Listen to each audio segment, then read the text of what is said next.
Bonjour à tous, bienvenue à cette nouvelle vidéo.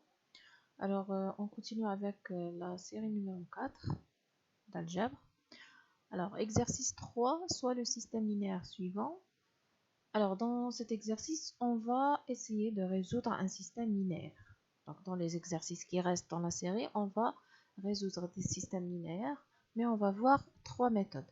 Alors, premièrement, on veut déterminer l'écriture matricielle du système linéaire sous une forme AX égale à B. C'est-à-dire que à partir de ce système qui est sous forme d'équation, on va l'écrire sous forme d'une matrice fois un vecteur qui est égal à un autre vecteur. Alors commençons par le vecteur X, c'est-à-dire le vecteur des inconnus.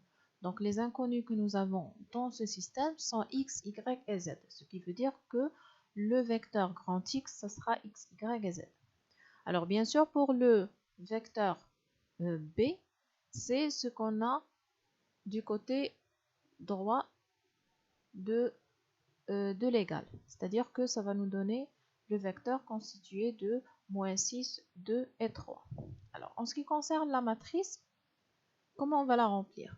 Pour la première colonne de la matrice, elle va comporter les éléments qui sont multipliés par x, c'est-à-dire ça va donner pour le premier élément C1,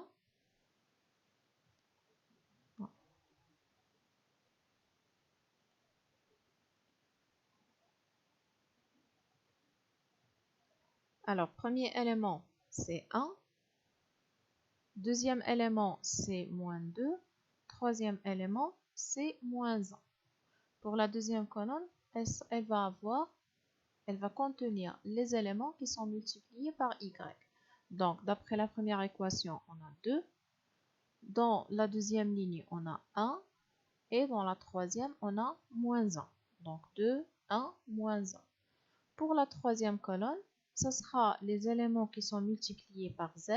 Donc, c'est 1, 1 et 2. Donc, ça nous donne la colonne 1, 1 et 2.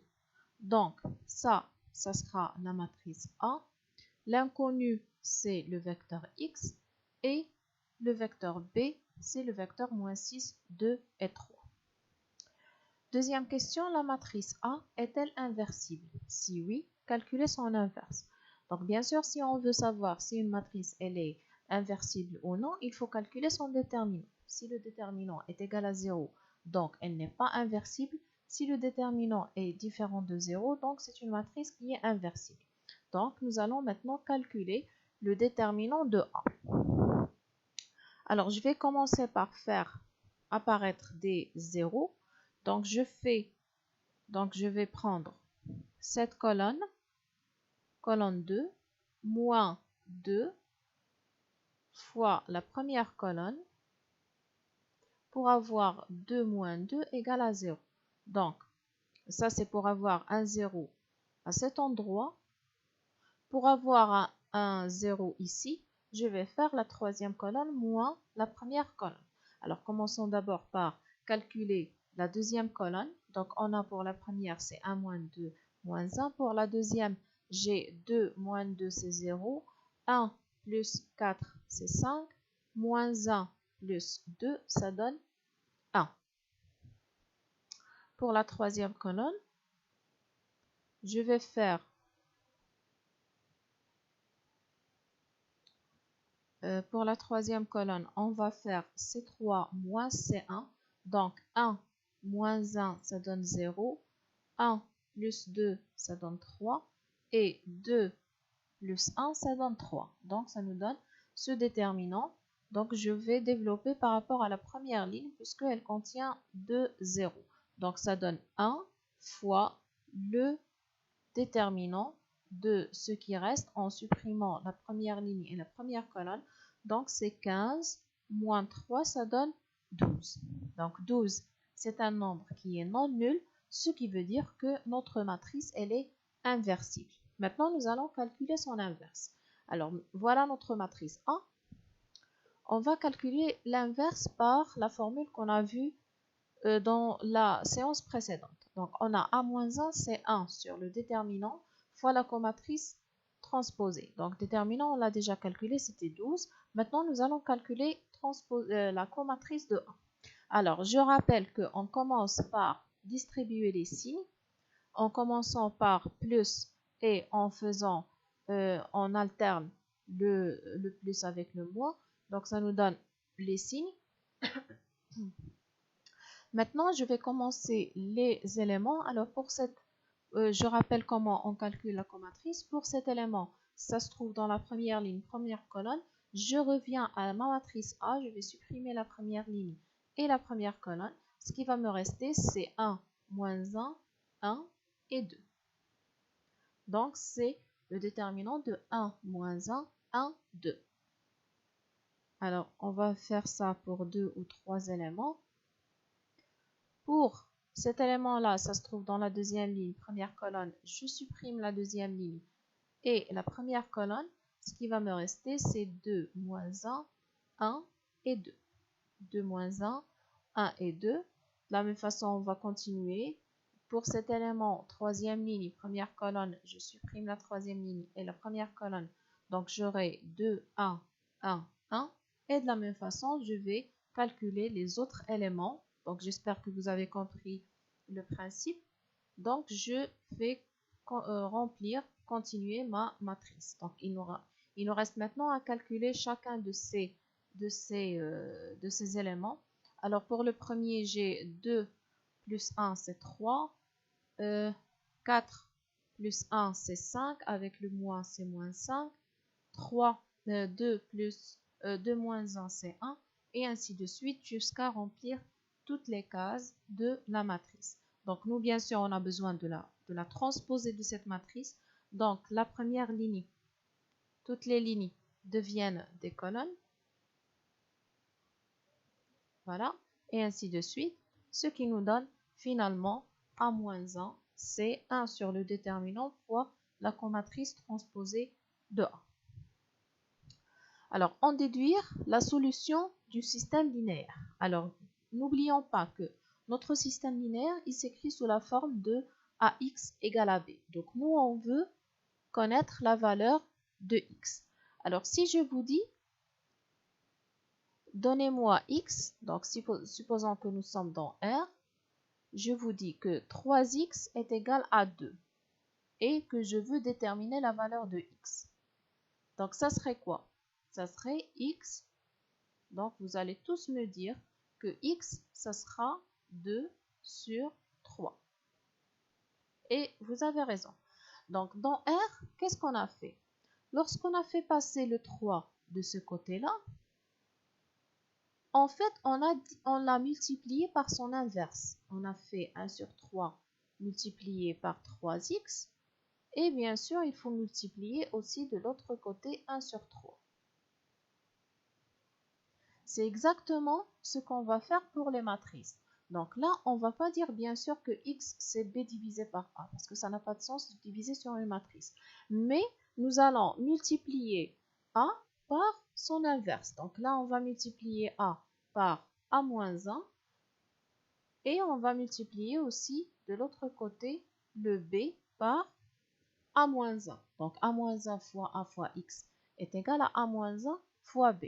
Donc là, il faut bien faire attention sur l'ordre du produit. Parce qu'on avait dit que dans la multiplication, lorsqu'on multiplie deux matrices, A multiplié par B, c'est pas forcément B multiplié par A. Donc là, si on a multiplié de ce côté A-1 à gauche, il faut le multiplier aussi à gauche. Donc là, vous remarquez, qu'est-ce qu'on avait dit sur A-1 multiplié par A, l'inverse d'une matrice fois elle-même. On avait dit que c'était égal à la matrice identité. Et la matrice identité, elle joue le même rôle que le 1 dans R, c'est-à-dire que c'est un élément neutre dans l'espace des matrices. Ça veut dire que si je multiplie la matrice identité par x, ça va donner x. C'est comme si je multiplie 1 par x. Ça donne x. C'est la même chose pour les matrices, pour la matrice identité. La matrice identité fois x, ça va donner x. Donc, finalement, j'ai x qui est égal à a-1 multiplié par b.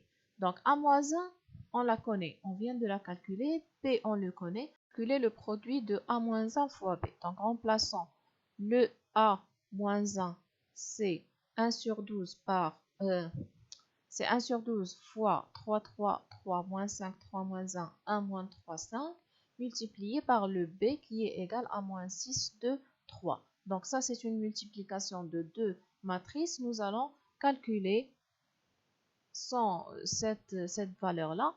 Donc ça nous donne 3 fois moins 6, c'est moins 18, moins 10 plus 3. Pour l'élément suivant, on a 18, moins 18 plus 6 moins 9. Et pour le dernier, on a moins 18 moins 2 plus 15. Donc ça donne moins 18 moins 10, c'est moins 28 plus 3, c'est moins 25. Moins 18 plus 6 moins 9, ça donne moins 12. Moins 9, c'est moins 21. Et pour le dernier, c'est moins 5. Donc, ça donne finalement le x, c'est égal à moins 25 sur 12. Le y, c'est moins 7 sur 4. Et le z, c'est moins 5 sur 12. Alors maintenant, nous allons voir une autre méthode, la méthode de Cramer. Alors, commençons par le premier système. Première chose que nous allons faire, c'est l'écriture matricielle de ce système. Donc, on a l'écriture matricielle, c'est la matrice fois le vecteur des inconnus x, y égale au vecteur 1, moins 2. Alors, pour la matrice, la première colonne, elle sera composée de les valeurs 2 et 3. Et pour la deuxième colonne, ce sera 1 et 7. Alors, première chose à faire pour appliquer la méthode de Cramer, la première chose que nous devons faire, c'est de calculer ce qu'on appelle le delta. Delta, c'est tout simplement le déterminant de la matrice A. Alors, calculons delta, c'est le déterminant de 3, 1, 7. Donc, c'est 14 moins 1, ça donne 11. Donc, 11, c'est une valeur qui est non nulle. Donc, à partir de cette information, on peut dire que le système linéaire, il admet une solution unique et on peut calculer cette solution en utilisant la méthode de Cramer.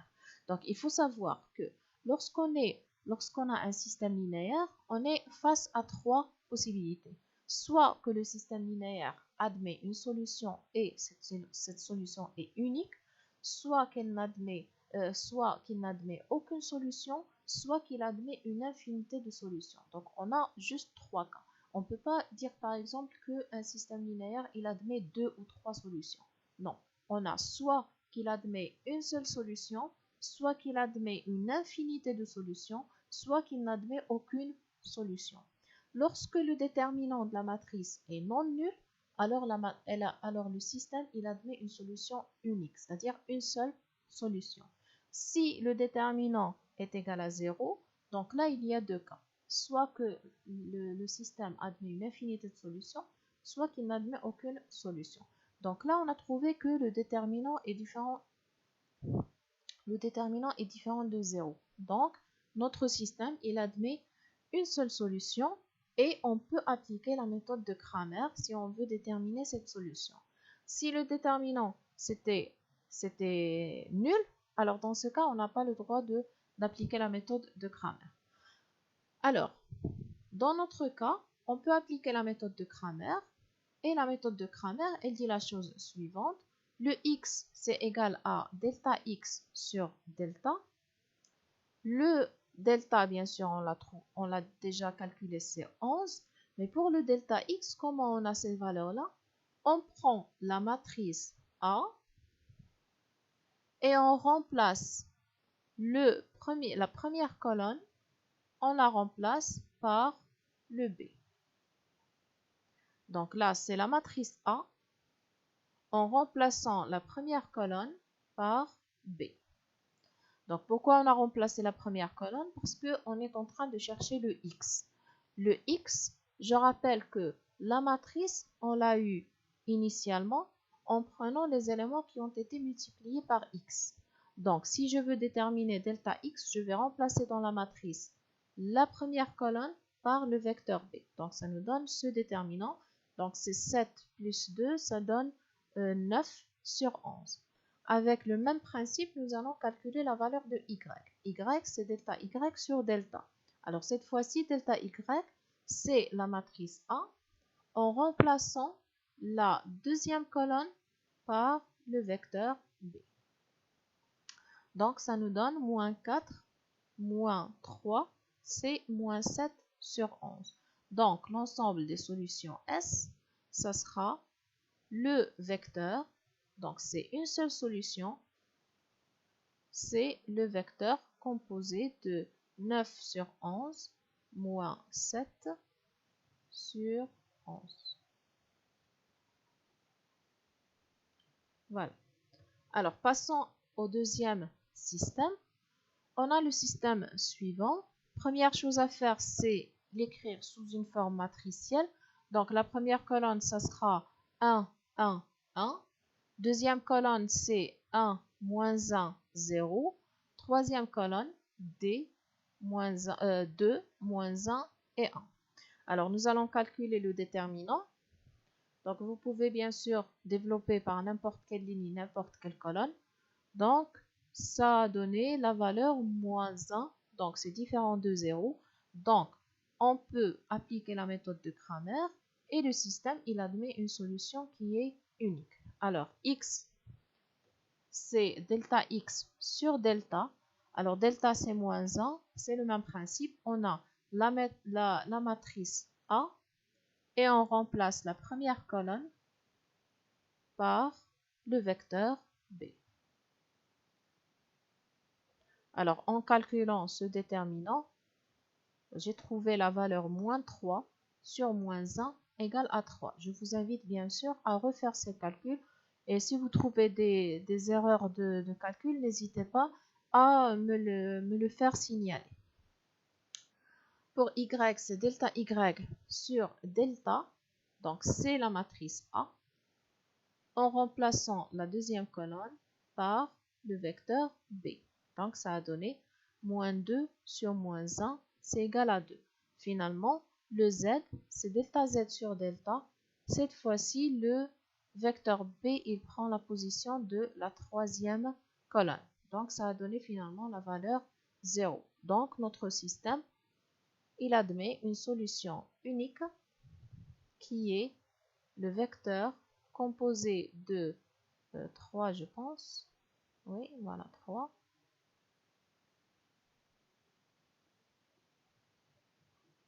2 et 0. Voilà. Voilà, donc avec ça, on termine cette séance. On se retrouve la séance prochaine.